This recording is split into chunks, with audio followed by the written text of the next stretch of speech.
Tonight, police in Kiambu County are holding a 61-year-old woman in connection to fraud in the prisons department. Mary Njoki is being held on grounds of receiving money from aspiring recruits with the promise of helping them secure jobs in the service. NTV's Brian Abuya reports that Njoki and team collected a total of 1.4 million shillings from 4 people. Mary Njoki is being held at the Ruiru police station in Kiambu after 4 people reported that she received money on behalf of an alleged inspector of police who would facilitate their joining the Kenya Prisons Training College. Nancy Nyawira Kiruchi, Moses Gitau Mburu, John Kebaso Ogaga, and Masi Wamboi Kaime told police in Ruiru that the 61-year-old woman from Mwihoko received thousands of shillings on behalf of Inspector Benson Nganga, who allegedly works at the prison's headquarters in Nairobi. Police records show that Nancy Nyawira was swindled 300,000 Kenya shillings. Moses Gitau Mburu lost 350,000. Masi Wamboi also lost a similar amount as John Kibaso Ogaga, a whopping 400,000 shillings, which totals 1.4 million shillings.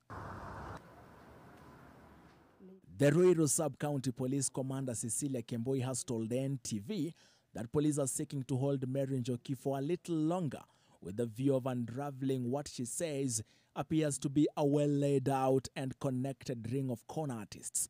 That it is not possible Mary Njoki acted alone, given the complexity of the deceit. Over the last couple of months, there has been news of fake recruitment within the prison service, but somehow people keep falling for the trick. They've done proper research and they understand the industry very well. So you ask them anything about the industry, they'll tell you all about that. So it's something that also takes a lot of time.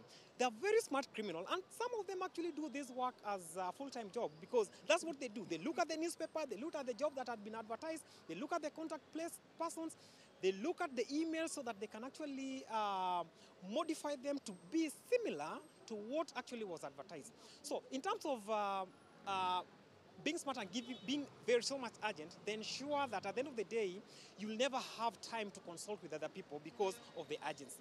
Police Commander Cecilia Kemboi says Mary Njoki has agreed to receiving the dozens of thousands of shillings, but denies knowing Benson Nganga.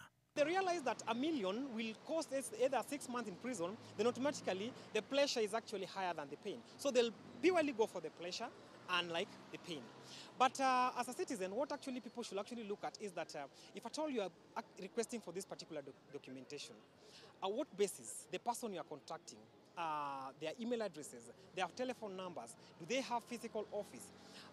Do they have other contacts? Because it's usually visible because these particular con artists, they don't want to have like a physical meeting with the people that are actually being conned, with the victims. So they'll talk to you on phone, they'll tell you deposit this, send this, but you'll never actually meet them in the offices. So the first thing is actually you have to request for a physical meeting. And this is not the only scam of its kind that the police are onto. Yet another police recruitment call appearing on different social media sites purporting to call interested persons to different stadia in the 47 counties has since been flagged as a hoax. The energy and time put into the advertisement points to the lengths to which scammers are willing to go to ride on people's vulnerabilities, gullibility, and desperation to steal their money. Brian Abuya, NTV.